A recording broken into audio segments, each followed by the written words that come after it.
കുറെ ആൾക്കാർ ലൈൻ ശക്കർത്തും ലാസീദന്നക്കും. ബഹുമാനിക്കപ്പെടേണ്ടത് ഏതും അങ്ങനെ തന്നെ കേട്ടോ. റസൂൽ സല്ലല്ലാഹു അലൈഹി വസല്ലം ഇതിനെ കാറിലൊട്ടിക്കണ്ടോ?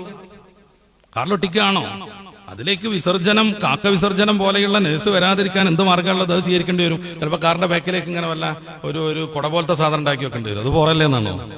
അത് പോറൊന്നുമല്ല. പലപ്പോഴും കുട്ടിച്ചാത്തന്മാരും സ്പൈഡർമാനും ഒക്കെ ഇരിക്കണ കാണാറില്ലേ കാറിന്റെ ബാക്കിൽ മേലെ കയറിയിട്ട്? അത് തിരക്കടില്ല. കുട വെക്കണത് മോശമാണോ? എന്നാ വെക്കണ്ട റസൂൽ, എന്നാ വെക്കണ്ട ലൈൻ ശക്കർത്തും ലാസീദന്നക്കും.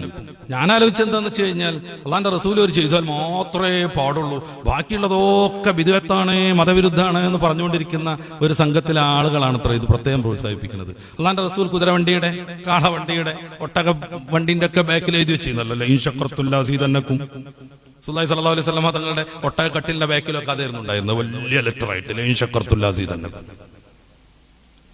വിശുദ്ധി വളരെ പ്രധാനമാണ്. പള്ളിയിൽ കയറാൻ പാടില്ല നജസ്. വിശുദ്ധമായ ഒരു സംഗതിയിലും നജസ് പാടില്ല. തസ്ബീഹ്മാലൊക്കെ ഇപ്പൊ ഒരു വലിയ സംഭവമൊന്നുമല്ലാണോ? നമുക്ക് തസ്ബീഹ്മാല തന്നെ വേണമെന്നില്ല, തസ്ബീഹ് ചൊല്ലാൻ. പക്ഷെ അതൊരു മതത്തിന്റെ സിംബലാണ്, ദിക്ർ ചൊല്ലാൻ ഉപയോഗിക്കുന്ന ഒരു ഉപകരണമാണ്. അതുകൊണ്ട് നജസാകാൻ പാടില്ല. നമ്മൾ ബഹുമാനിക്കേണ്ട ചില സംഗതി ഇല്ലേ? ഈ തൊപ്പി നിലത്ത് കിടക്കണം, കാലുകൊണ്ട് എടുത്തേക്കാൻ പറ്റുമോ? പറ്റൂല.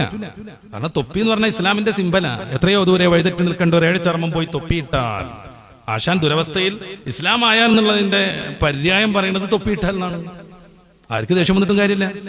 അത് പൊടി കൂടുന്ന എഴുതിയിട്ട് റസൂലുള്ളാഹി സ്വല്ലല്ലാഹു അലൈഹി വസല്ലം തങ്ങൾ അറബികളൊക്കെ ഇട്ടതുപോലെ ധരിച്ചതാന്നൊക്കെ വൃത്തികേട് പറഞ്ഞിട്ടൊന്നും കാര്യമല്ല. ഇസ്ലാമിന്റെ സിംബലാണ്. ആശാന് വരെ അറിയാം ഇസ്ലാം ആവുക എന്നുള്ളതിന് പകരം അയാൾ പറയുന്നത് തൊപ്പിയിട്ടാൽ എന്നാണ്. അപ്പൊ തൊപ്പിനെ അവഹേളിക്കും വിധത്തിലൊരു പ്രവർത്തനം നമ്മുടെ ഇന്നുണ്ടാവാൻ പാടില്ല.